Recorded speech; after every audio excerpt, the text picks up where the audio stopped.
with some nukes down, below ground level. But yeah, Clay, if they get away with something, why not keep using the same methodology over and over again? Well, I felt that Oklahoma City, and I did interview General Benjamin Parton, who explained that it couldn't have happened that way.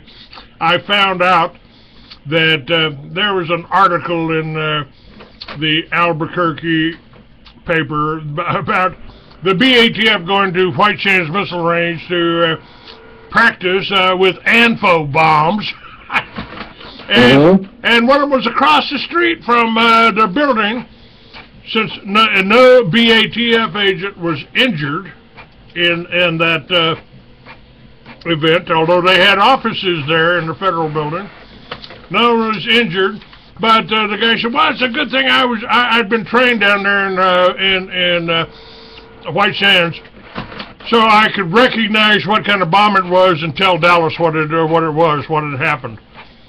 And I felt that was a direct attack on me, because I had started the militia a little before that in the governor's office, Governor Gary Johnson, good man who should have been our next president, but I've been in presidential races too in 1996, and my candidate wanted to eliminate the Federal Reserve. And so you never heard of Charles Collins. Nobody ever, they did, when he get up on stage, every cameraman on stage at the Republican conventions would point their camera at the ground and take a smoke break. So. Yeah, exactly. And on Wing TV back 10 years ago, we interviewed Ben Parton a couple times also. And he was, for those who don't know, he was the military's go-to guy, the #1 explosives expert in the U.S. military. If they were trying out a new weapon, they went to Ben Parton to see what the impact of it would be. Well, when we interviewed him, we asked point blank, what would happen? What would be the impact from a Ryder truck sitting 50 feet or so away from a building with ANFO in the back? What would be the damage to a building? And he said, because of the distance and the ratio of impact lessening the further away the distance is, he said, all this could do, all that an ANFO bombing truck could do was smash out a few of the windows. That's all the damage that would be done. So when you look at some of the girders, Clay, and those closest to McVeigh's truck were left standing, where they weren't damaged, the ones on the other side of the building were completely collapsed, you have to ask yourself, physics, simple 8th grade physics doesn't add up here. And it's the same thing with 9/11, I tell people, is that if you have an 8th grade understanding of science, only 8th grade, you look at 9/11 and realize it was a complete scam job, the story that they told us. So all we need is a little bit of logic, a little bit of common sense, a little bit of rationale, and you figure this stuff out pretty easily. Yeah. It doesn't take a nuclear scientist to understand that even 9/11. I mean, it couldn't have happened. People with box cutters. The people in Afghanistan didn't make the U.S. Air Force stand down. And my more recent research by my friend Gordon Duff in Veterans Today, some of the veterans and some of the writers of Veterans Today, they believe they've traced it to nuclear weapons planted in the basements.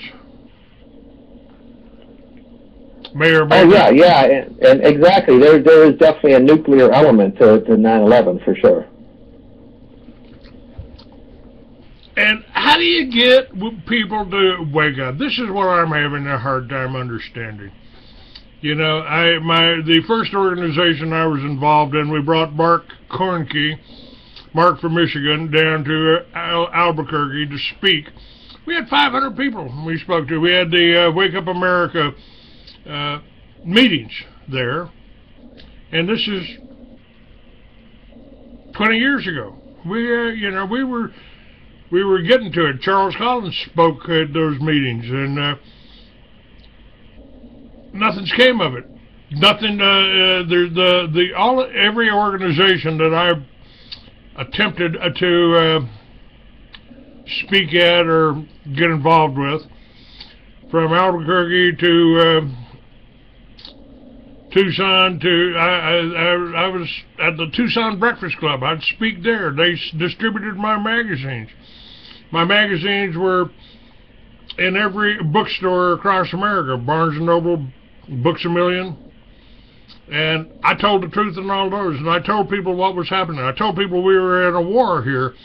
And it's really, and the war they declared on me it was a war against the militias. They were doing anything they could to demonize militias, and that's what Oklahoma City, I think, was about. Oh, I can tell you precisely that you're right, Clay, because the day that they put Timothy McVeigh's picture on television, when they put it on the cover of Time magazine and Newsweek magazine, and here he comes, and Timothy McVeigh was a Lee Harvey Oswald at best. I mean, this guy was sheep-dipped from day one. But anyway, the day they put him on the cover in that orange prison jumpsuit, and he had the military haircut and the scowl on his face, that this was the face of militias. This was now the mass murderers. And as you know better than me, Clay, that as soon as this happened, there was a huge fracturing and falling apart of the militia movement. But Oklahoma City, it functioned on many different levels by the government, but one of the primary was that the militias were growing hugely back then. I mean, American, well, it was called the Spotlight back then, but they had 300,000 subscribers. So the powers that be realized what a growing movement this was and the danger of exposing the truth about the government was. So they said, we have to undermine this in the snap of a finger. And Oklahoma City, from that day, it's like, militias, they're the devil incarnate, they're the enemy. And you're 100% right, Clay, that this was one of the primary reasons that the Clintons, along with their other cohorts, pulled off Oklahoma City. The Clintons, just for you people out there that might be thinking of voting for Hillary Clinton, you know, it was her husband, Bill, and probably she had a great deal to do with it all. Almost before I ever started the militias, before I ever got involved with this, I came across a document that had been sent to the NSA, and a Vietnam veteran up in Sturgis, South Dakota, gave it to me. It was called Operation Watchtower, and it was the statement of Colonel Edward P. Catolo about George Bush, a CIA director, sending him and his team, his squad, down to Colombia to build radio guide towers to bring planes into George Bush's partner, Manuel Noriega. And Manuel Noriega's handler was a man called Michael Harari, who years later bragged about engineering and pulling off 9/11. An Israeli agent, Michael Harari. I think he finally died. I sincerely hope so. But he killed Colonel Catolo, and I managed to connect and talk with one of the people that was on his team there, William Tyree, Bill Tyree. I had him on my show, and they those towers they built in Colombia brought in over 100 planes into Albrook Air Force Base there in Panama, where they were met by Daryl Sid, Noriega's brother, and Michael Harari. The cargo of those planes was cocaine. I sent copies of Catolo's documents to Bill Clinton and Bill Tyree, when he called in on my show from Walpole Prison, where he was serving a life sentence for murdering his wife, supposedly, he started laughing at me. I said, what are you laughing about? Don't you, George Bush is a drug smuggler. I mean, shouldn't we get him out of there? He said Bill Clinton won't say a word. Later on this year, you'll hear a little bit about Mena, Arkansas. Those drugs were delivered, sent to Mena, Arkansas, where they were protected by Bill Clinton. And I've interviewed some of the pilots. Yeah, and Clay, as you know, that when you see these debates on television, the Republican debates and the Democrat debates, and people think, the mainstream viewers think, boy, the Bushes are against the Clintons and so forth. Well, the Bushes and Clintons have been working hand in hand with each other as a team for decades upon decades now, and you're exactly right that when Mena was happening out in this little state called Arkansas, that had these co-governors named Bill and Hillary Clinton, that the vice president of the United States was George Bush Sr. So Bush was working from the federal level, the Clintons were working from the state level, and bringing in all of this cocaine so that they could finance their war down in Central and South America. And one of the pilots, the primary pilots, was a guy named Barry Seal, who ended up being assassinated under the commands of Oliver North, more than likely. So when you see this fake, it's like WWF wrestling on television between the Republicans and Democrats, is what people have to remember is that Bush and Clintons are on the same team, and their team is not our team. They're opposed to our side. So, we can't have Bushes in there. We can't have any more Clintons in there, and all the rest of them. And, you mentioned Gary Johnson. I interviewed him a few years ago, the former governor of New Mexico, and you're right, Clay, he was one hell of a guy and much different than these politicians you see on TV. So, we have to make a decision now, and as you say, we have to wake up, because if we get Hillary Clinton or Jeb Bush or any of their little puppets in there, it's more of the same, more catastrophe. That's right. That's right. And you mentioned again. I don't quite know how to explain this. I've talked about God being alive and well, but in the 21st century, burning bushes are kind of passé. I think God uses the internet, and we really are making a difference with the internet. It is our weapon here. It is what we've got to do and what we've got to use to reach people and compete. Just did a show yesterday that says that what you and I are doing on the internet is really hurting the mainstream media. They're losing subscribers, they're losing readers, because people are just not buying into their bullshit no more. And by the way, Barry Seal, I got to meet Barry Seal. He stopped off in my office in Dallas and dropped me off a nice little bud of some of the best Oaxacan pot I've ever had the pleasure of tasting. And then he went out and got himself killed. Mm-hmm. And anybody that looks into what Barry Seal did, it was, they even made a movie about him with Dennis Hopper, I believe. And this guy was, when he was assassinated, I believe down in New Orleans, if I'm not mistaken. Yes. He had George Bush's phone number, personal phone number, in his wallet. He was in direct contact with the Bushes only a few weeks beforehand and says, "Get me the hell out of this." And they realized that Barry Seal, when he was going to have to testify, that this whole can of worms was going to be opened. So the Bushes, who have a body count, along with the Clintons, who have an even bigger body count, realized that there's only one solution to this problem, and that was R.I.P. this guy, put him out, and that's what they did, shot him in his Cadillac and murdered him. So this is what you get when you have Bushes and Clintons in power. He could have blown the whistle, and the first threat that I got by the so-called CIA was for revealing Bush's connection to Manuel Noriega.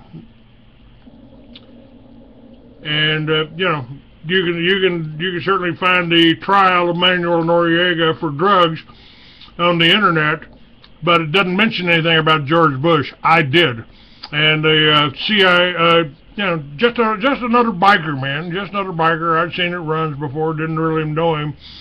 He came up and said, "We're gonna let you live this time, Clay, but don't do anything like that again. Don't write the story about Bush and Operation Watchtower. Don't put that out again." Well, what I did is start the Free American, and then I put it out many times. And of course, they did try to kill me 10 years ago. Tapped my phones and arranged a motorcycle accident. Yeah, I remember it well, and I know we had you on Wing TV shortly after you got out of the hospital, and you described in full detail what happened that day.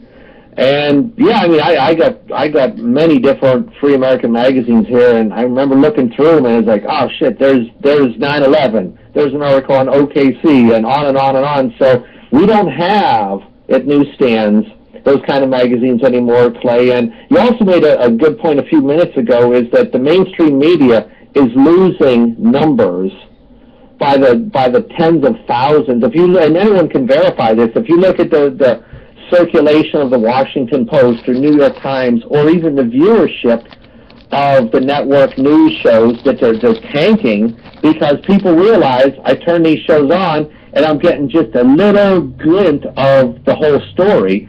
And especially with the younger generation, Clay, is who, you know, that our news has to reach, is that the younger generation doesn't watch the nightly news anymore. They don't read newspapers or magazines. So the internet is the key if we want to break out of this paradigm of lies and deceit. That we have to go beyond their script that they're writing and write our own script that you know, that the world can see.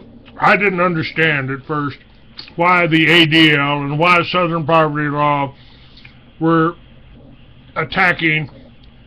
I'm just no biker from Texas, you know. What the hell is it? What's going on here? I'm nobody. Why are they attacking me? And it was because of that information. I put the story of Operation Watchtower in my motorcycle magazine in Miami 25, 30 years ago. And of course they threatened me then.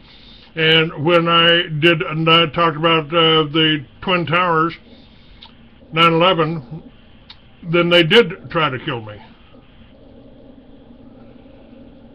And it's because we are making progress here. And by the way, I'm still blocked. If you go into a library and you try to pull up the Free American, they tell you it's a porno site. So there's still, yeah, right. Sorry, boys, I don't have nude women here, and I don't do anything like that. So, but that's the way I think the real reason I'm blocked in libraries is because I have links to, and have had links to over the last 30 years, to the Protocols of the Elders of Zion. And I tell people, you know, if you mention the Protocols in a mixed company, the Jew in the room stands up. Oh, don't you know that's a forgery? Don't you know that? Well, let's see. Whoever wrote it 200 years ago is dead. So it doesn't really matter who wrote it. Doesn't matter whether it was the Tsar secret police or a bunch of rabbis in a kibbutz in Israel. It matters if who is using that today. Who is using that today in this New World Order? It's like Henry Ford said, you know, it fits what's happening today. Exactly, yeah, and the Protocols is the blueprint. That's the that's the game plan or the format that they use to map all of this out. So yeah, I mean, I'm exactly like you, Clay, is I really never gave a damn who wrote it. I just know that once you read through the protocols and understand that every single point they make applies not only back then, but applies today, and how it's their modus operandi. So yeah, I mean, anyone that hasn't looked at these, it's a must. Like, go out today and start from protocol number 1, and your eyes pop out of your head of how much truth is in them. And, you know, the only unfortunate thing about it is they really don't tell us how to conquer it. And, you know, this ain't just happening this century. I mean, from the Lusitania to the Titanic, I mean, to 9/11. It's all been happening. The Titanic was sent to the bottom, you know, by the same kind of people, same banker, because their competition was on board that unsinkable ship. And it's going to keep happening, folks. It's going to keep happening until the American people wake up. And, you know, Victor, I do feel like I've provided the American people with answers, and those answers are being kept from them. I've told them 20 years ago I started a concept called Liberty Villages. I had a nice little 5 acres out in the middle of nowhere over there, about 10 miles from the Trinity site, and I wanted to start Liberty Villages. Really a simple prospect. I asked myself, how did we live? How did we get along before TV, before, before 9/11? How did we get along? And the answer was the self-sufficient family farm. And I realized if we could generate our own power from windmills or sun, and we can grow our own food, not genetically modified crap that they're using to try to kill us, or boost their medical business, and we don't need the government, and we don't need the bankers for anything. And that may have been one of the reasons they tried to kill me 10 years ago. Well, it's obvious that the government and the mainstream media that work hand in hand, their biggest fear is that people escape from their tentacles. That they want, it's all control for our minds. And if they can keep filling our heads with their illusions and so forth, then we can't escape. So yeah, you're exactly right. Their biggest fear is that more and more and more people simply walk away from them and say, I can make up my own minds. I can believe my own eyes instead of what you tell me my eyes should be believing. It's like, it's like the Pentagon strike on 9/11. I have the first picture, I put it on the back cover of one of my books, the first picture taken within 1 minute of when the Pentagon was supposedly hit by Flight 77. And there's absolutely no evidence of any plane there. The facade, the roof hadn't fallen in yet. So I show this picture for the last dozen years. I've been showing this picture to people and asking them, just show me where the plane is. That's all I want to know. And people that still buy the 9/11 story, they can't say a word. They don't say a word because they don't know what to say. But still in their minds, they believe what the government tells them. And so what the government done is they've created this huge magic trick, just like a stage magician, in that people don't believe their own eyes, their own instincts. What they believe is what the government and the media tell them. And we're the anti-illusion. We're the ones that break the magician's trick and tell them, believe your own eyes, trust yourself. You don't have to rely on what they're telling you. So, yeah, that's the direction we have to go. You know, it's interesting. I tell people they don't call it programming for nothing. And I found out something probably about 40 years ago, that I couldn't be hypnotized. I actually paid somebody to hypnotize me, and he gave up. Can't do it. You going to return my money? No, I'm not going to return your money. But this is what's happened to the American people. I just featured Kathy O'Brien and Mark Phillips on one of my shows not too long ago. I got to meet Kathy and Mark and got to smoke a joint with them. And Kathy told me, she said, you know, I could do any kind of drug. I could do cocaine. I could do heroin. I could do any kind of drug I wanted. But I couldn't smoke marijuana. They wouldn't let me smoke marijuana.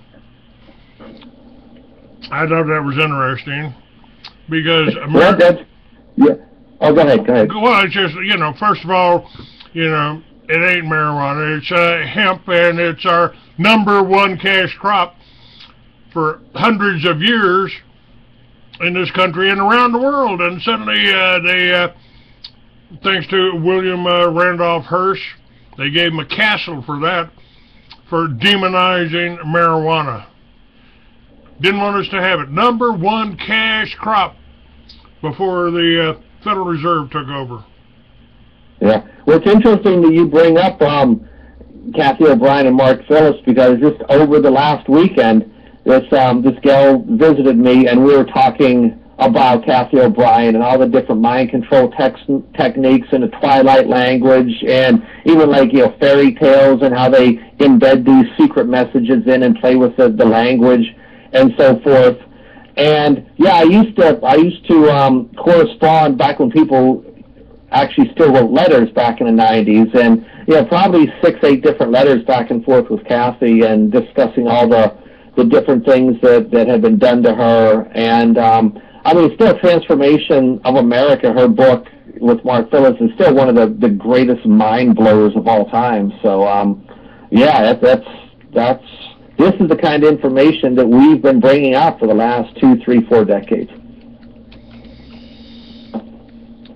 And by the way, I mean, I wrote novels about marijuana being legalized, or all laws against victimless crimes abolished, while I was in prison for marijuana in Texas 45 years ago. And maybe one reason I've been on their radar ever since, because what's happened in Colorado and Washington is definite proof that what I've been telling people and what my friends have been telling people, like Jack Herrera, who wrote Emperor Wears No Clothes,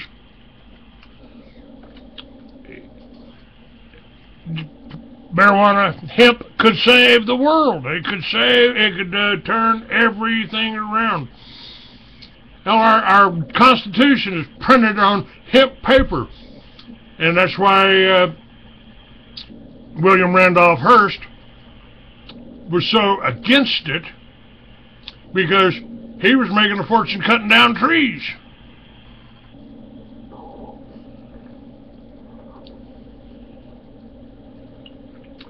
And nothing's changed. Yeah, yeah, exactly. So, I mean, there's so many of these different elements, Clay, that it really does boggle the mind that when everybody in existence has a chance to create the reality that they want to live within. And what boggles my mind is, why would somebody want to surrender their ability to create a positive world, a great world of truth and so forth, surrender that, and instead relinquish all of their energy and everything they have to what the government and the mainstream media is putting out, this toxic atmosphere. And, you know, it really is a choice. Do you want to live in their world, their awful, toxic, negative black world, or do you want to create your own world that's free? And to me, it's a no-brainer. That's exactly what I want, and what I wrote about 40 years ago was all laws against victimless crimes being abolished everywhere but 4 states that maintain the same police state that we've got in all the 50 states today. Well, 49, I guess.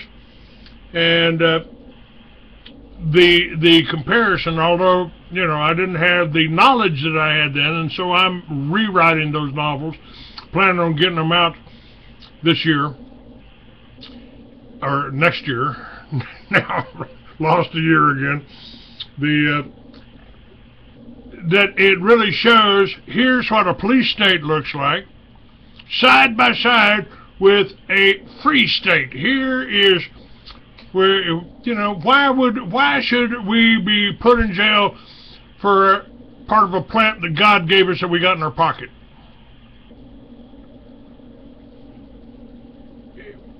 It doesn't make sense unless, you know, you made that illegal so you could put people in jail. And we got more people in prison, most of them in there for victimless crimes, than any other country in the world, any communist country. And we got more people in prison than they've got in China. And I'd like to get your opinion on that, because I think that Russia and China are waking up.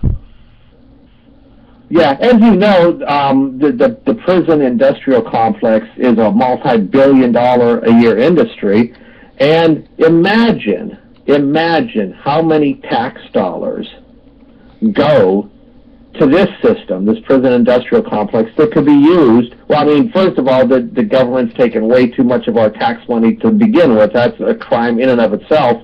But if they do take this money, they steal this money, think of how much is diverted to this system that could be used to help this country and make this bolster this country again. I mean, we've been stagnating for how long economically? There's no stimulus, there's no impetus to get this machine running again. Instead, it's all being diverted into things like the prison industrial complex or Obama's socialist plan and so forth. And you know, everyone has to ask, do we want another 4 or 8 more years of basically Barack Obama's third term if we get Hillary Clinton in there? And she is evil as anything on this planet, just about, and that there's even 1% of the populace that could think about voting for her or continuing and perpetuating what we have with Obama.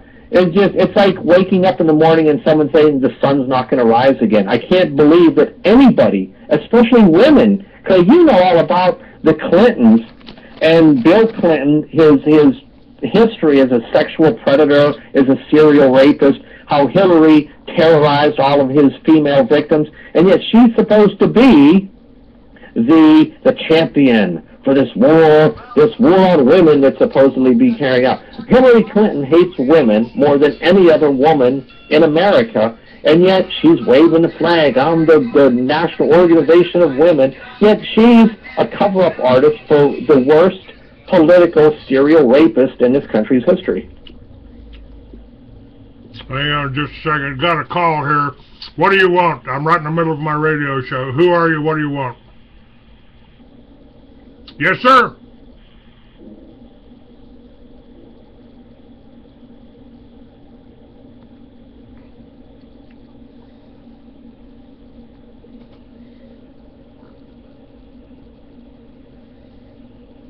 Cool. Well, I'll tell you what, you can listen to this one on today on YouTube, on freeamerican.com, on Blog Talk Radio, and a few others.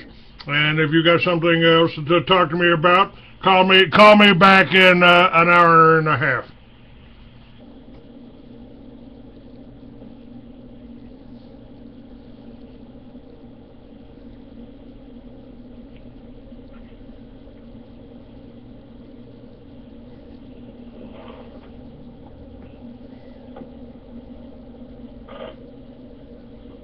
What's your brother's name?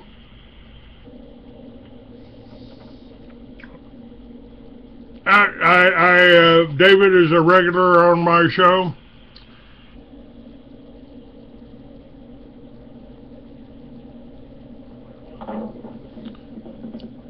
All right, they can't hear you right now, so I'll let you go. But hello, David.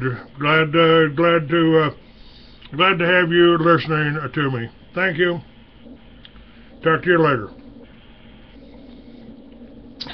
Well, we do have a call-in number on the on the Blog Talk, that call-in number. If you've got something to talk to, a question to ask Victor or me, the call-in number is 646-915-8774, and you need to hit 1. You need to hit 1 to let me know that you want to talk. And my guest today is Victor Thorne, Wing TV. It's you've got so many things that I really want to talk to you about, but before we launch into that in the next hour, I'd like. Hey, I remember you said I'm only going to be on for the first hour because I got to run out right here, so I only got about 10 minutes or so. I can definitely come back, but I got a whole string of things I got to do here. Okay, but, that's no problem. Yeah, I would definitely come back anytime you want, for sure. But yeah, I got like 10 minutes left. I got to run out the door then. All right. Well, let's use that 10 minutes to talk about Willis Carto. Now, I don't suspect any foul play on Willis. He was just old. He had a pretty full life, and he did amazing work. And I think you were one of the last people to talk to him and to know him. And I think he died of natural causes, old age. What about that? Yeah, Willis was 89 years old. He and his publications had more influence on my early thinking back in the early 90s than anybody else at that time. And I started reading the Spotlight back in 1991, and through that publication and the special supplements they would send out to subscribers, I mean, that's the first time I ever heard of the Bilderbergs, or that there was something suspicious about Pearl Harbor, and the USS Liberty, Israel's deliberate attack on that ship that killed so many people in 1967, and the Holocaust hoax, and the Trilateral Commission and the Council on Foreign Relations, and so many others that, I've been writing for American Free Press 4 times since 2007, and spoke, I would say probably within the last month to 2 months. He would give me a call periodically every month or so and just, give me story ideas and so forth. And when you look at the long, extensive obits that the Washington Post and the New York Times and other mainstream publications ran, now they weren't real positive about Willis, but it shows that here's a guy that got inch after inch after inch of ink space in these prime mainstream newspapers, that this was an influential man since the 1950s and did as much as anyone really to expose the truth about not only all of these conspiracies, but even more importantly, the Jewish conspiracy and their impact and their influence on the way this country operates. So, I don't think there's enough words to really convey the impact that he's had on our country, and especially people that want the truth as opposed to illusion. Tell me a little bit about your last communications with him. How was his health doing? Was his mind still clear? Oh, for sure. I saw him in person last spring, where we had an open house at the American Free Press new offices outside of D.C. So that would have been probably end of May, early June, somewhere like that.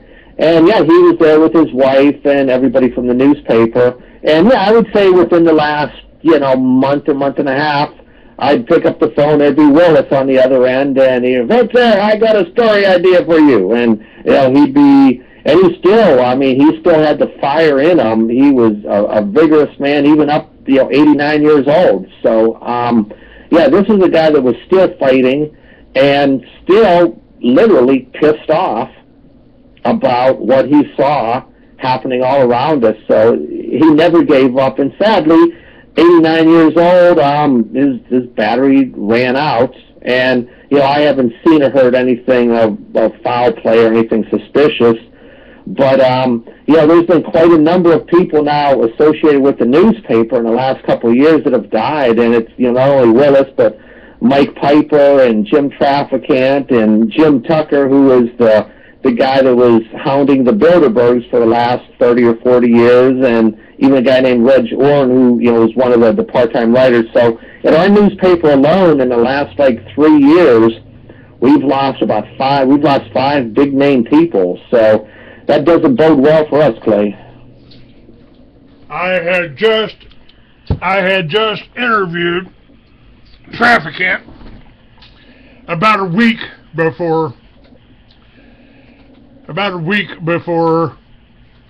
he died in an accident in his barn on a tractor.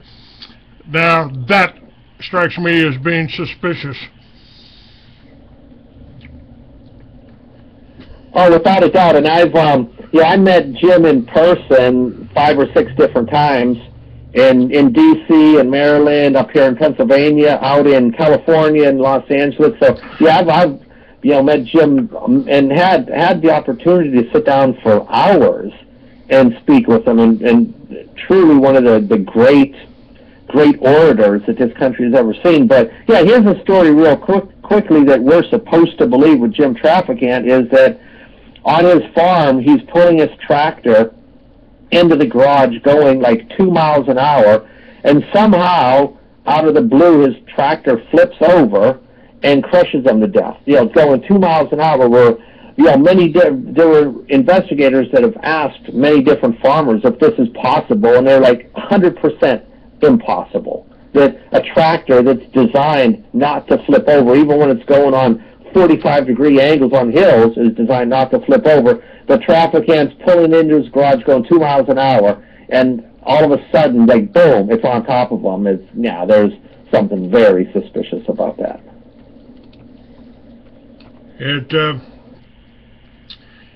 It was a wonderful interview with him too. I urge people to go back and listen to it. This has happened so much that it's sometimes Victor, don't want to scare you off or anything, but sometimes I think I don't even put up my guest until after the show's over. Well, I ain't afraid of them, Clay. I ain't afraid of them. I know you aren't either. So. Well, you know what? You just can't live in fear. And can you give me you're well read. You're obviously intelligence studied up. You give me a point in time in history when it was easy to be free. It's never easy to be free. It's never been easy to be free, and more importantly, it's a conscious decision. It's not something you just stumble upon. That you have to completely redirect your life and separate the wheat from the chaff. That if someone wants to live in shackles and bondage and slavery, it's real easy to do so. What's difficult to do is to make those decisions and get rid of the things that cause all of the strife and say, I'm going to be free. It's never been easy. It wasn't easy 3,000 years ago. It wasn't easy in the 50s. It isn't easy today. And that's why so many people aren't free, Clay, is that they go with the least common denominator, and they live right in the middle of the bell curve, and that's the way they choose to do it. But to be at the end of the bell curve, and it's dangerous out there. It's not easy living out there. You gotta fight and claw to do that. So no, it's as well as anyone, Clay, there's never been a time where it's easy to be free. No, and we've got a lot to look forward to in this country. You're really going to have to be on your toes. This country has been flooded with not only illegals, but they're trying to inflame the blacks again like they did for 100 years. They wanted a race war. They tried to do it after the Civil War. The blacks didn't fall for it. I think they were possibly smarter than we were in some ways. They knew what slavery was about, and maybe they recognized it here. But you've got a book out called America's Racial Powder Keg. Yes, that's available at wingtv.net, also available at americanfreepress.net. It's on Amazon, and it's the biggest seller by far this year at the newspaper. American Free Press published it, and this is a no-holds-barred look at race, the agenda behind it, and it's not a racist book per se. What it is it's looking at how race is being used to pit one side against another. And you have race pimps like Al Sharpton and Jesse Jackson and Obama and Eric Holder, the new Black Panthers, that are not only exploiting the blacks and keeping them down on the plantation, but also creating this division among whites, with liberals being bleeding hearts and so forth. So if anybody wants a real hard look at race in this country, this is the way to do it, because you have so many pockets in the big cities where it's literally it's just a war zone out there, where there's hundreds and hundreds of murders every year, and it's despicable that someone like Obama and his cohorts completely keep just ratcheting up this strife among the populace and pitting everyone against everyone. They don't want all of us living in harmony or coming together or thriving. So, yeah, it's criminal what they do. That's right. I had a party.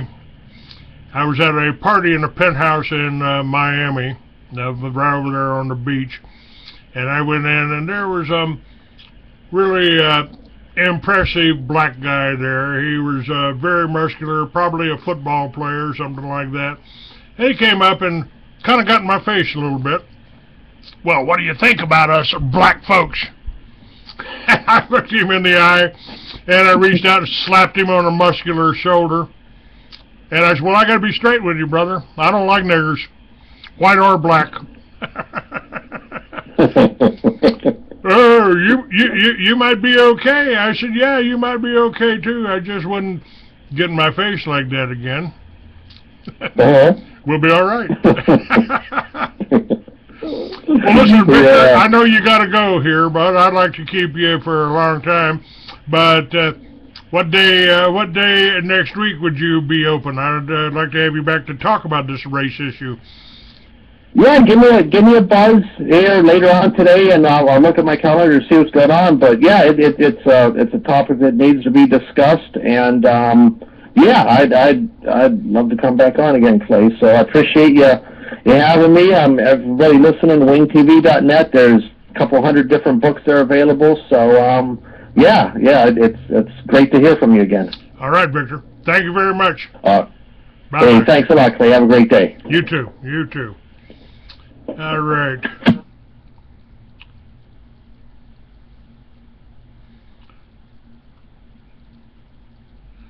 All right, that was Victor Thorne, Wing TV, and we're still connected.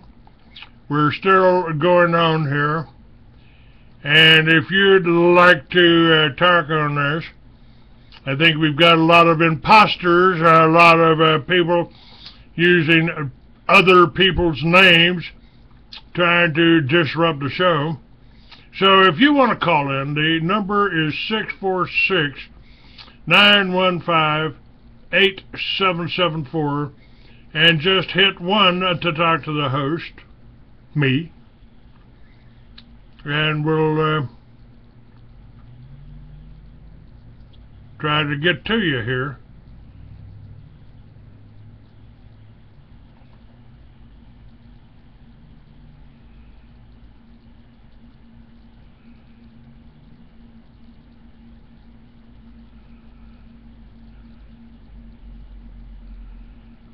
All right.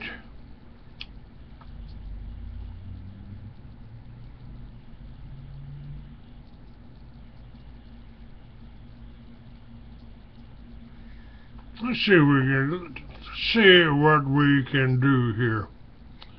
Let me see if I can bring somebody back up here. Let's see if I can add someone to this call.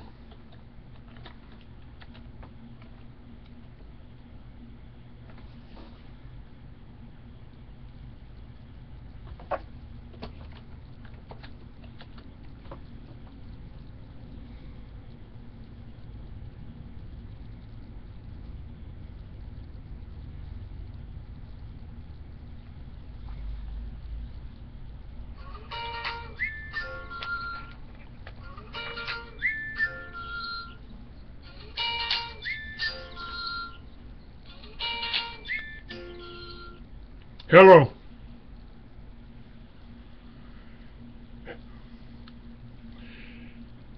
Hello, who is this? What do you want? Obviously another crank call. David, are you there?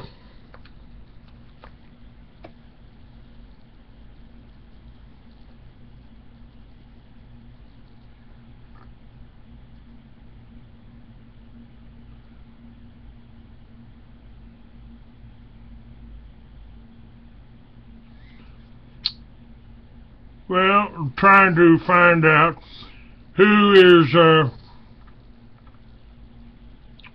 posing as who. Hello, David. Are you there?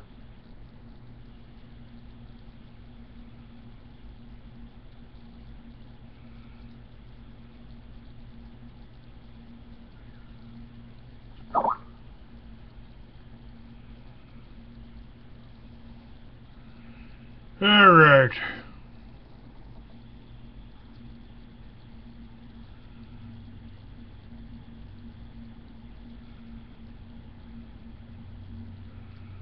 Let's see where we got here.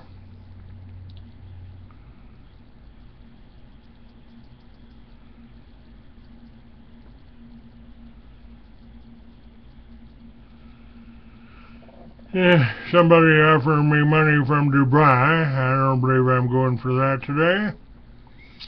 And David's, maybe that was David. Maybe that is David, because he ain't answering his call. He ain't answering his call.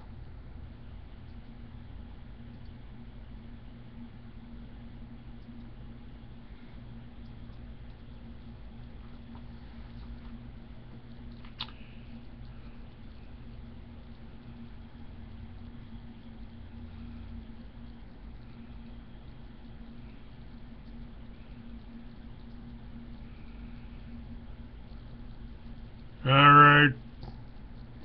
So David's not answering Skype. So maybe that is him. Maybe that is him. I don't know.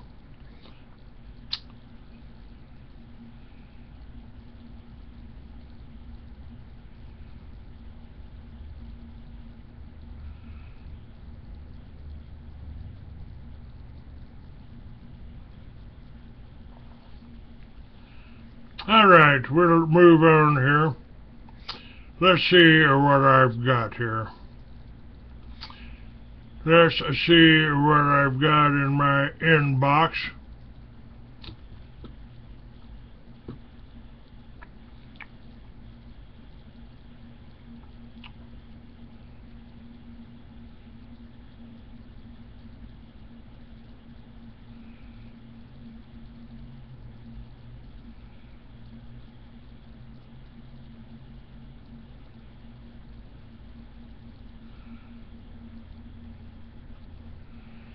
Alright, Rob Roselli has done an article on the possible implementation of guillotines to be used to decapitate babies' heads to harvest their vital organs. Rob is supposedly available for a radio show. He says, how far has the United States fallen? We're literally at a point where we have to debate the legitimacy of an infant guillotine. Let's connect some dots. We have a so-called president whose prior life we know virtually nothing about except as a state senator in Illinois. He voted in favor of a law allowing the mother of any child born left alive by accident and allowing up to 4 hours for the mother, and in this case I use the term loosely, to decide whether to let her baby live or die. Can you say plain God, more accurately plain Satan? The Born Alive Infant Abortion Protection Act. Essentially, this means a baby that survives an intended abortion is to be terminated. How this termination was to be accomplished was debated by so-called ethicists. Opinions gradually included gradual starvation and suffocation.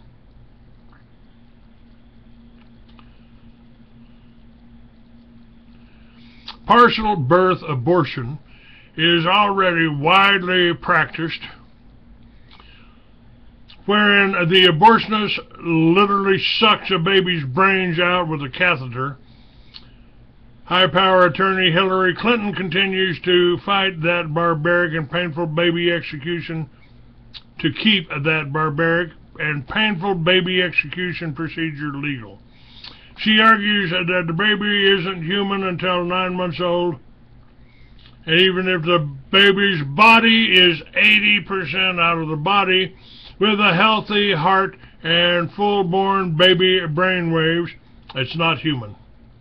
And now, to add murderous insult to unconscionable injury, Barack Obama and other barbarians claim a baby isn't fully human even when it's completely born and already living outside of the mother's body for hours, laughing or crying with a do not resuscitate order.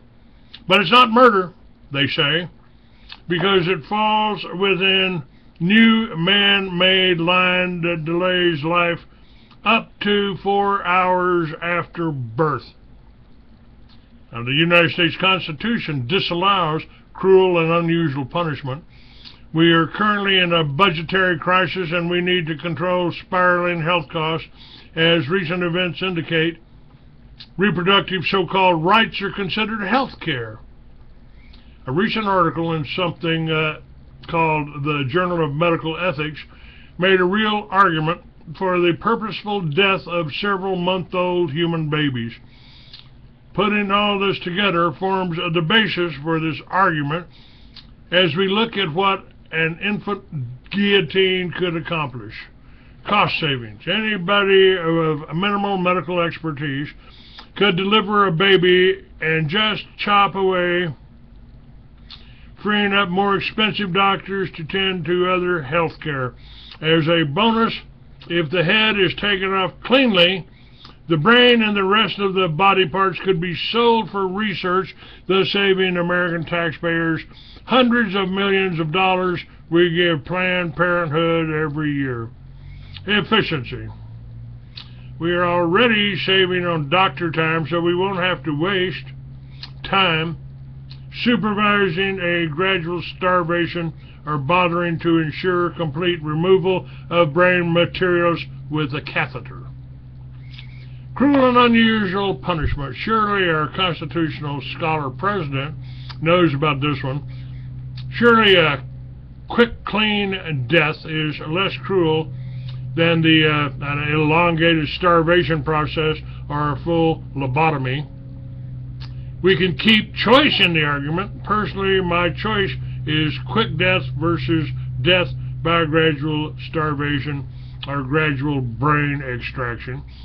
We can remain on the good side of Homeland Security by not protesting abortion, a characteristic of a potential terrorist according to their guidelines. Illustrated here is just the sort of circumstance this conspiracy kook has been warning about for several years. It all ties back to the population-controlled zealots in the radical environmental movement, who are more accurately described as death merchants than citizens concerned about the environment. Yes, there are legitimate environmental problems, but climate change isn't one of them. Yes, John Holdren, Ivy League, Harvard junk science advisor, I'm speaking about you. In case anybody is wondering how all these satanic systems of murder are funded, wonder no more. You're paying for it out of your tax dollar under the supervision and control of the un-American genocidal complex, same crowd that gave us Adolf Hitler. How far have we fallen? We've gone from a country founded by fundamentalist Christians under the authority, Messiah, Savior, Son of the Most High God, to the very real need to debate the merits of a baby guillotine. There are many events playing out here and abroad, but for this reason alone, there is no doubt that the United States of America is a wayward, confused nation that is without competition in the prophecies recorded in the book of Revelation, which will rise up in the last days to be crowned as Mystery Babylon. And you might get a little advance on that by picking up my book, Mystery Babylon, at shop.freeamerican.com. Now, this book we're talking about, and I'll try to get Robert Roselli on. He has a Bachelor's of Science degree in Civil Engineering from Vanderbilt University, Nashville, Tennessee, and in 1997, a Master's degree in Civil Engineering from a New Jersey Institute of Technology in Newark. A licensed professional engineer in 3 states, New Jersey, New York, and Connecticut, currently working in southern New York State and residing with his wife Bergen in Bergen County, New Jersey. Raised Roman Catholic and practiced on and off regularly until college. The introduction into biblical Christianity dates back to the early 90s, but never took the conspiratorial view of history seriously enough until the last few years, events seemingly leading us to the Lord's return to Mother Earth, a descent into the mouth of madness, or both. Self-taught, quite often, many of his sources came from as a result of the bibliographies and footnotes of earlier sources. The sources of Rob's acquired knowledge run the gamut from many famous conspiracy theorists to the most ardent New Agers, to the Dalai Lama himself, to ascended masters, to Whale Cool and the Count of Saint Germain. Rob's first seemingly prophetic book, The Theory of Evolution, is hauntingly more applicable to current times than the day it was written. And if you want more information on the video and the writings of Rob Roselli, you might visit boxofsunclasses.com. Yeah, let me look at that.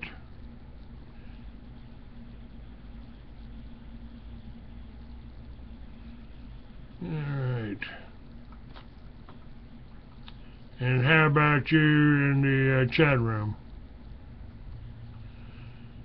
Yeah, Jerry said, don't you love it how they attempt to get around the fact that it's murder, pure and simple? Well, what was Waco, folks? What was Waco?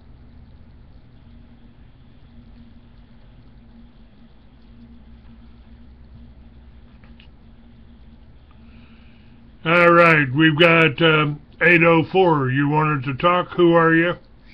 Where are you? And what can we do for you?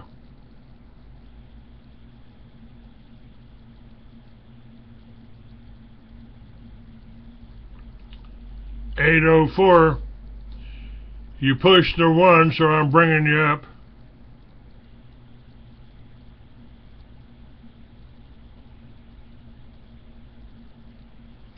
And you're not talking?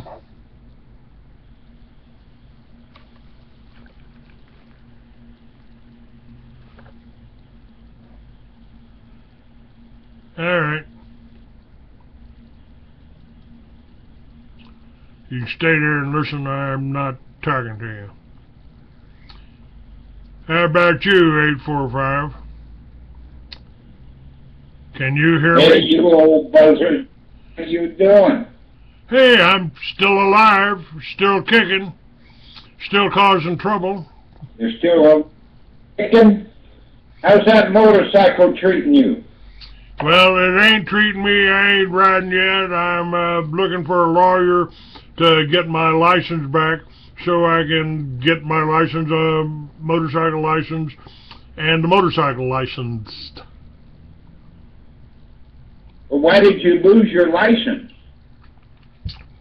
I got a ticket in Tucson years ago for no insurance. My insurance agent was supposed to take care of it. She didn't. And so 2 years down the line, they suspended my license for not paying a $1,600 ticket for not having insurance when I had insurance. And I wouldn't pay that. Have they lost their minds? Well, no, it's all about money. They want to get money. They want me to pay $1,600 to get my license back because I wasn't even aware that the ticket was still around. I thought I'd handled it. I thought. Well, let me ask you this. Is the state of Arizona where you live right now, are they common law state? I am not in Arizona. I don't know what Arizona is. And I'm not in Arizona, and of course, since I don't have my driver's license, I can't even drive there to go to court to fight it. So I'm trying to find an attorney. I got a cousin that lives there. He's trying to find me an attorney that'll negotiate the ticket. I don't mind paying for something I owe, but I appealed it three times. I appealed it 3 times. And my cousin went to court for me on my behalf, and it didn't happen. Nothing happened. The court denied it. So I guess if your name's Clay Douglas, they don't want me having the ability to travel. I understand that. Well, under your subject here, quite interesting again what you're speaking of. But let me interject this here. Information that would be rather esoteric to you. You're an esoteric being. Let me interject this for you. You know, planet Earth has seen so much warring people after the many civilizations that have existed here. It seems that people just love war and they love killing one another. Now, how can anything possibly be done right if people have war on their minds? War could be country to country, city to city, county to county.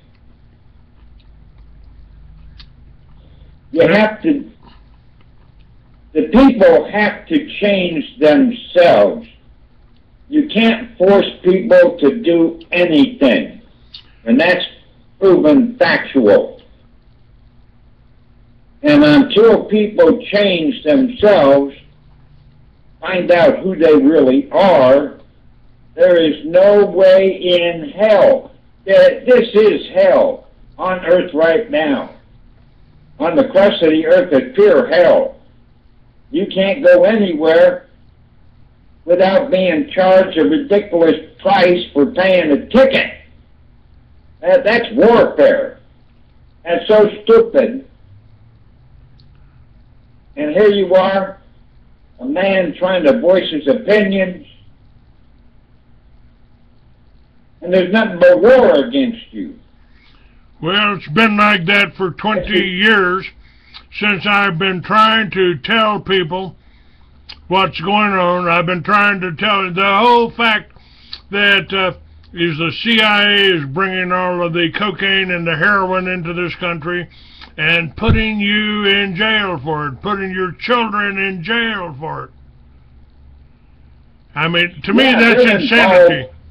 I wrote a novel 45 years ago about the United States in a future time when all victimless crimes were abolished, except for 6 states, or 4 states, I guess, and Texas, Oklahoma, Arkansas, and Mississippi kept the same laws that they got today, and that was it really, I wrote it as science fiction, but it was a great way to show people the futility and the insanity of the putting people. We've got more Americans in prison than any other, more of our own population in prison than any other country in the world. Yeah, at $80 billion a year cost, those people are out of their minds. But let me say this, Clay. You are a Newman. Now let me bring some information to you. Right now, as of November 1st, 2015, light has total control. And one individual who is of the light, who was of darkness and is now in the light, has just been elected the Speaker of the House. Changes are being made. Light is in charge 67% against darkness 33%. You are going to see tremendous changes taking place by the end of this year.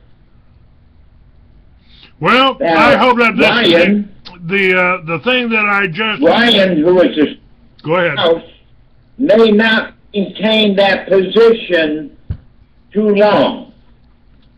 I'm not saying he's going to be ousted.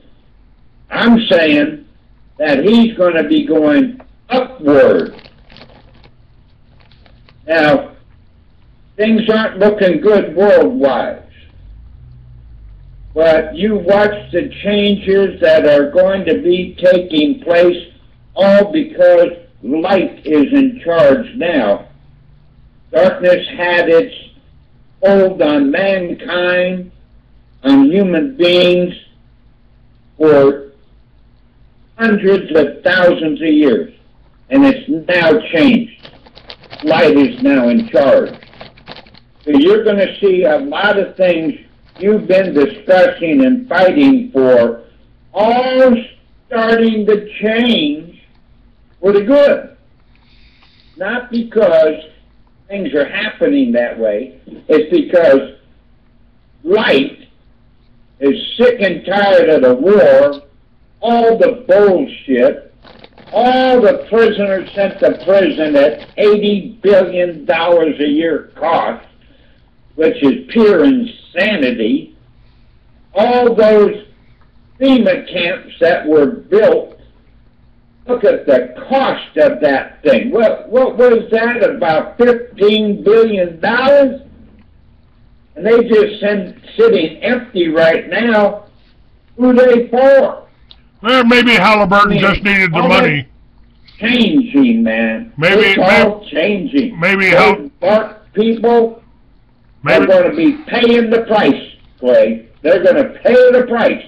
Go ahead, sir. Maybe Halliburton just needed the money now. So they built the camps they haven't used them yet. Now, just yesterday... getting money. Okay, just yesterday, I did share this with my listeners, that it's called a great polarization. And that's where we are at now. There are those that are truly awake and actively fighting back, and those who have chosen to either remain asleep or make no real effort to defend themselves and their families. It really is as blunt and obvious as that these days. Enough of the excuses. No more excuses for half-truths, especially for long-term truthers with descriptions such as the Illuminati, the globalists, and nowadays even the term Zionist. No more excuses for procrastination with the endless reasons for not doing your bit.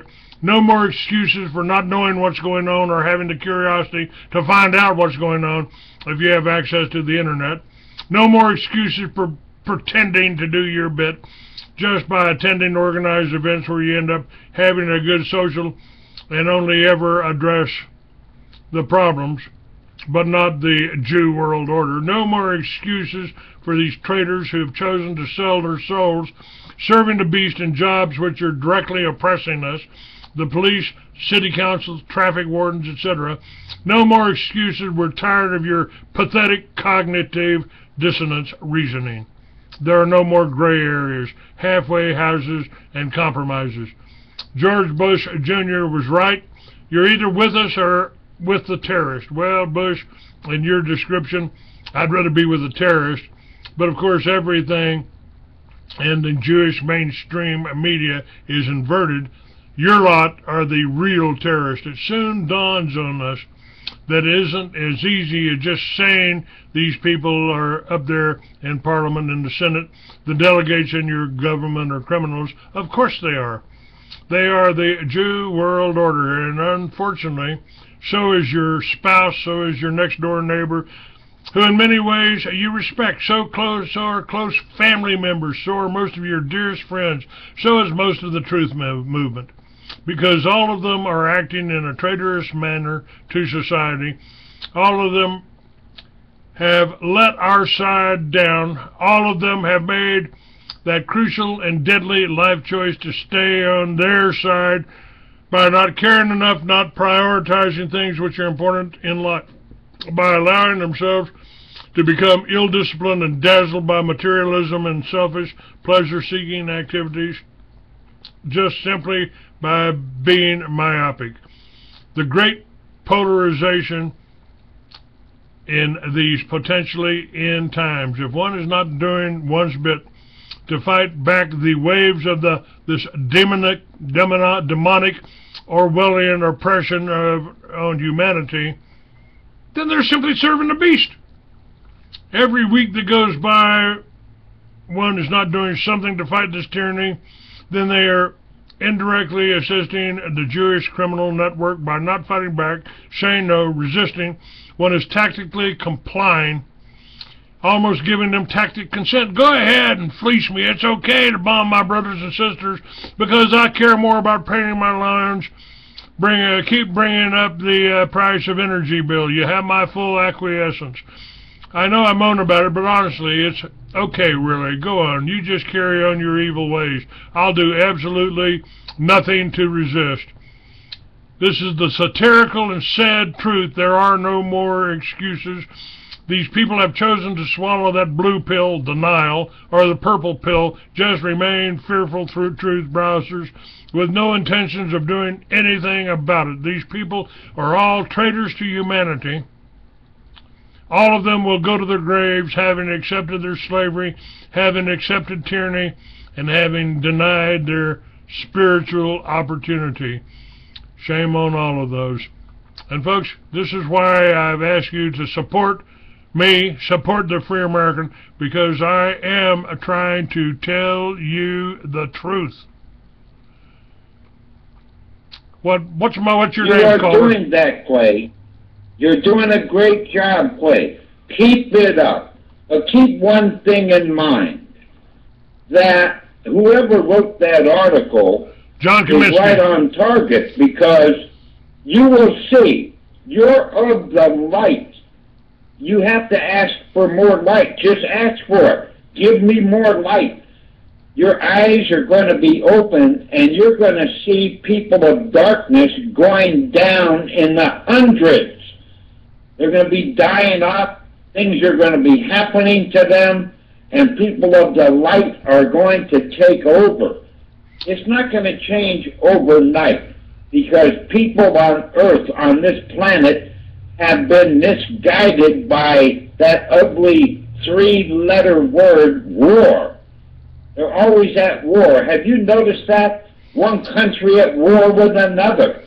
That's One the group, Jewish one way. Group at war with another. That is the Jewish It's way. going to change. That is the Jewish way. It always has been.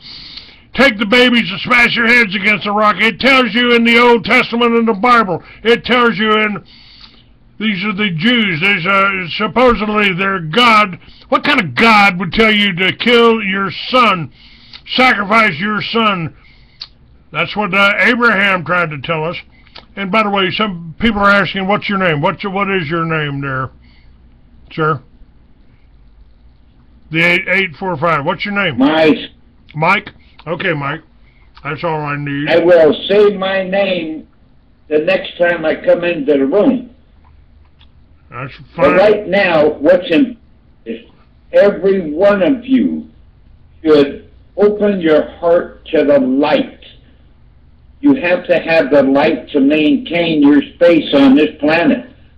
People of darkness will be leaving this planet. So this is not a warning. I'm just saying that things don't change overnight.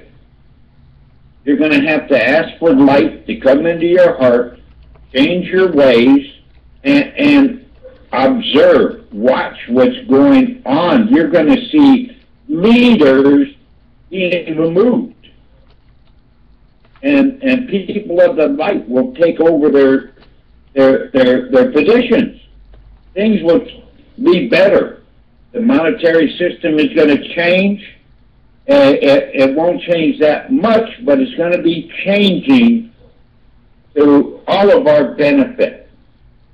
And these crazy, this jail thing, Obama comes out $80 billion. Unbelievable. I didn't know if he was talking about it being a total expenditure. I thought it was. But I was wrong. It's $80 billion. Well, I still really don't know. I'm not going to say for sure it's per year. But that's too much. People are being put in jail just to, everything is governed by politics. Everything. And what may be good for one may not be good for everybody else. So politics kind of governs things. So you're going to see a lot of politicians being removed from office and people of light being put into their positions. Then you know how it goes. It has to go through referendums and out to the people, what do they think, and then come back and Congress go ahead, writes a bill, and they all vote on it. It's still going to be the same old thing there. But different people will be voting. You're going to be seeing many changes taking place in the executive office, in the Congress, in the court system. It has to start there. Then it comes down into the state executive, state assemblies. Then it comes down into your cities and your counties. All of these politicians have to change over. They have to be gotten rid of. And the past is going to come up and stare them right in the face and take them down. And people of the light are going to take over. That's the way you're going to have any change.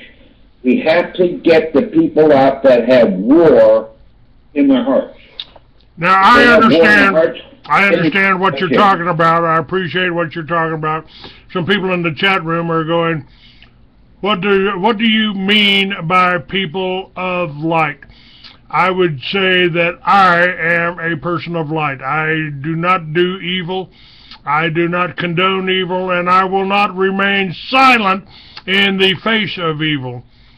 That's what happens when you remain silent in the face of evil is you are giving your tacit consent to be ruled by these evil people. But I'd like to hear your definition of that. Let me explain what darkness is, and then I think you're going to pick up what light is. Darkness, plain and simple, is fear, force, and control. Any person who lives by that edict is dark. Fear, force, and control. People of the light have love, they have sympathy, they do not lie, they do not cheat, and they do not steal. If you meet a person like that, they are of the light. The two things that I told my whatever they ask for and believe, they will receive it, because light is now in charge. So I hope you all understand what I told you. If you believe that you're of evil, and you lie and you cheat and you steal, well, you know you're of darkness. Plain and simple as that. Go ahead, Clay. In raising my two sons, I told them there's two things that I won't tolerate. I won't tolerate you lying. I won't tolerate you stealing. Anything else, if you end up killing somebody, I'll back you up, because I will assume you had a good reason for doing it. But if you steal or lie, I will not have anything to do with you. And that's the way I've lived my life. Cheating and stealing is not tolerated in the light. It is not tolerated. It can't exist because it's not of the light. Darkness has been in charge so long, people forget what light is. They've totally forgotten what light is. Look at your television. I tell people that they don't call it programming for nothing. How many murders, how many rapes, how many thefts do you witness watching your television? Yeah, that person put in the chat room, darkness is simply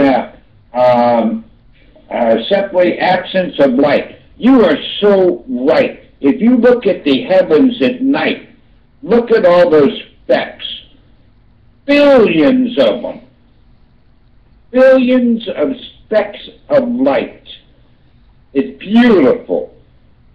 And right now, if you were to look at Earth and it was dark and all the people of the light were of light, you can see the light, you would see the same, well, you won't see the same thing.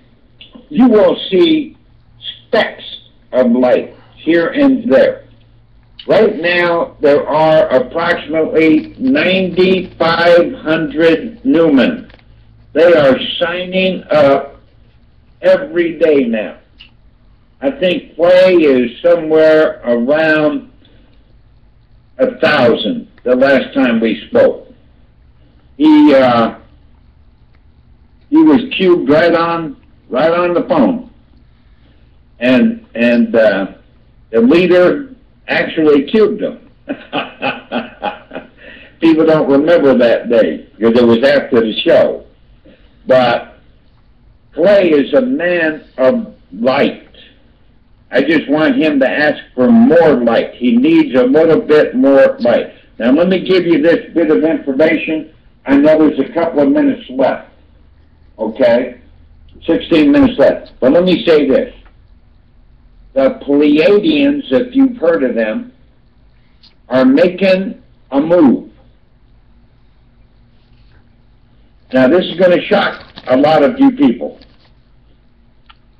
But the Nazis, the German Nazis, are of Pleiadian origin from the planet where the Germans come from. They have been helped by the Pleiadians and placed on the dark side of the moon and have been there since the late 30s and the 40s. They are doing things that are truly unbelievable. And the Pleiadians are not allowing the Nazis to return to Earth because they are definitely very warring people. So they're being kept up there. They're not prisoners. They just can't come to planet Earth. So whether or not they're still in Antarctica is still a question that I'm asking, but Pleiadians are taking care of the Nazis up there on the dark side of the moon. And they are creating different things right now that are going to be traded in the universe to other planets. There is trade among the planets. Planet Earth is not accepted right now as one of those as part of the Federation of Planets because there's so much war and hatred on this planet. Let me talk it's not going to be allowed into the. Let me ask you some questions. I'm going to leave thought with you all so you can ponder on that. But above all else, ask for light to come into you, and ask for it every day. Every day, just say, "Give me more light," and Spirit will hear you. He'll give you light. Go ahead, Clay. I've got some questions here. First of all, I'm German. My family came from Germany. And I don't believe all Germans are evil like the Jews try to make out. They tried to convince us, and so this was part of our brainwashing to go fight the Germans. General Patton told us that we fought the wrong. We fought on the wrong side. We were on the wrong side. And well, I've also got questions. The Germans are good. Go ahead. What? They're very industrial. The Germans are very industrial. That's why they're on the moon now. They are creating devices to power up things without plugging it in. They've got devices. They're going to be trading it among planets up there. And the Pleiadians are sort of like the policemen, if you can say that. They're trying to keep a warring people from warring. They're trying to help them realize they've been wrong and been up there for the last, 50 years. And they've changed very well. But they are creating some beautiful devices to be used to help mankind, to help human beings. It is rumored. It is rumored. They do it on Earth. Take a breath here. People see them on Earth. It is rumored. Yeah, go ahead, sir. It is rumored that the Russians, and we're in a situation right now. They want to demonize Putin, and he is doing more good than Obama. I'd say he is one of the light. And it's rumored that these extraterrestrials, the Pleiadians, as you call them, are actually helping Russia develop their weapon systems that may not be as destructive as, say, an atomic bomb. An atomic bomb is going to destroy a hell of a lot more than so-called enemies. But if these Pleiadians are developing weapons that shut down these missiles and these this radioactivity, and they've given it to Russia here. Russia may be the savior of the world, not the bad guys anymore, because somewhere along the line, the Bolsheviks that took over and created the Soviet Union have been countered by the Russian people and possibly the Chinese people. Is that accurate? Are they being aided by and advised by these extraterrestrials? All right, let me say this. There are Pleiadians in certain job positions on Earth. All they're doing is observing. They're seeing what we're doing. They are amongst us. They have different looking faces. They're tall, short, wide, tall, whatever. They are among us. okay? But they're not troublemakers. They're just observers. They're here, how we said, they have regular jobs. They could be scientists or secretaries or even garbage men or women. So, you know, look around you. And if you see, you believe they're of the light, they don't lie, cheat, steal, they're probably of the light and more than likely a Pleiadian. But, again, oh, by the way, there isn't one. Have you noticed that nobody's talking about nuclear weapons hardly? Very once in a while, the subject will come up. The reason is this: every leader in every country already knows that nuclear weapons are disarmed, and they don't know why. That includes the United States. All the countries are sitting on these nuclear weapons, and none of them work. So that's why you're not hearing too much information coming out of Iran anymore about nuclear weapons. If they have them, they don't work. Just like ours don't work. Russians doesn't work. Well, Chinese don't work. The Quiche Foundation. North Koreans don't. They already found out in North Korea they don't work. So that's why we haven't been killing ourselves lately, because all the atomic weapons have been disarmed. Now that could have been by the Pleiadians, I don't know. But that's the latest word I have heard, that they are disarmed. Otherwise, see, the Pleiadians won't come down here in full force, because too many humans would be killed. And they don't want that. They want the humans that can receive the light. Everyone can receive the light, but those that can do more good to receive the light will probably be annihilated here. If they come down here, every country would be shooting at all those Pleiadian ships. Oh yeah. So that's why they haven't come down. But they are sending a few down to go into societies all over the world and work just like regular workers. These ships have been around Something's happening very soon. Something is happening very soon. And Ryan is one of the very first, one of the light to take office. Well, watch him go up. Watch him go up. He's not going to go down. Remember, I said by the end of the year. Right. These Pleiadians. So your wishes are true. These ships. Your wishes are coming true.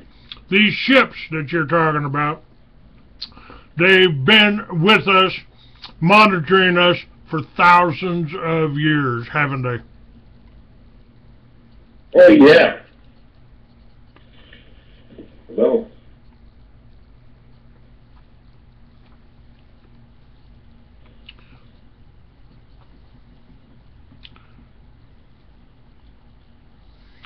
All right. We've got a few more minutes left, about 6. And asking you folks, if you want to keep me fluid, solvent, I need you to make a donation. I need you to go to freeamerican.com and or go to PayPal and send money to clay@freeamerican.com, or go to freeamerican.com, click on the donate button. That should take you to CRD Publishing. I do need to finance this. I need to do whatever I can and bring the people on that I can to inform you and to give you some directions. We've actually had everything we needed for 100 years, I believe, Mike. The Tesla invented the magnetics, the generators, the fuelless generators. we've had those for years. We've had those for years. And, but they've been suppressed. Morgan didn't want it because you couldn't put a meter on it. You know, Rockefeller don't want it because they don't want you running on electric cars. Tesla's doing a good job on putting the electric cars on the road. Price is still a little high, but the technology is out there. And those cars, those electric cars, will generate electricity from the wheels. As you go down the road, they will recharge themselves. They're just not telling you about it. The mainstream don't want you to know this. They don't want it. Clay. Yes, sir. We're going to have cars that fly, buddy. You wait. And one of my novels here, which talks about Lucifer, who I don't think was necessarily the bad guy, been demonized kind of like I have. He's talking to some people, and he says, "You should see my Harley hauler." we could. Would you like to go for a ride in the Alps?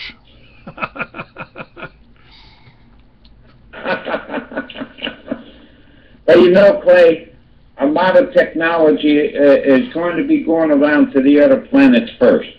It's unfortunate, but we have to wait till these bastard politicians get out of office. They'll come down. Light is taking them down. And 60%, 67% power. Of course, darkness had 80% power, right? But light stayed in there. It just saved up on some of its energy, and that's how our country was formed. Our country was formed under the light. Other people don't know that. We were under tremendous darkness control. Yes, we are. Remember, fear, force, control. Now, somebody wanted me. These devices. Yeah. Somebody wanted me to ask you what you thought about Trump. I still have mixed feelings for Trump. He's got the money and he's got the intelligence, but whether or not he is being controlled or run by the Zionists, I don't know. What do you think? I don't think Trump's going to get in. I don't think any of those candidates that you're listening to are getting in. I believe something is taking place long before election. Listen to me closely. Something will be taking place long before the election. That's why I say, watch what happens to Ryan. Okay? All right. Ryan is what? The second in line? Yeah. Ryan is the second in line, correct? I believe so. That's correct. Watch what happens with Ryan. That's all right. what I've been told. I will do that. Watch Mike, this. I appreciate you calling in. Hope you keep listening. We're out of time. We're running out of time here. Ryan is a good man. He's of the light. All right. We'll certainly keep an eye on that. Again, thank you again for listening and participating. We need more of that. Again, make a donation, folks, freeamerican.com. God bless you all. Thank you, Mike. We're out of time.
See ya.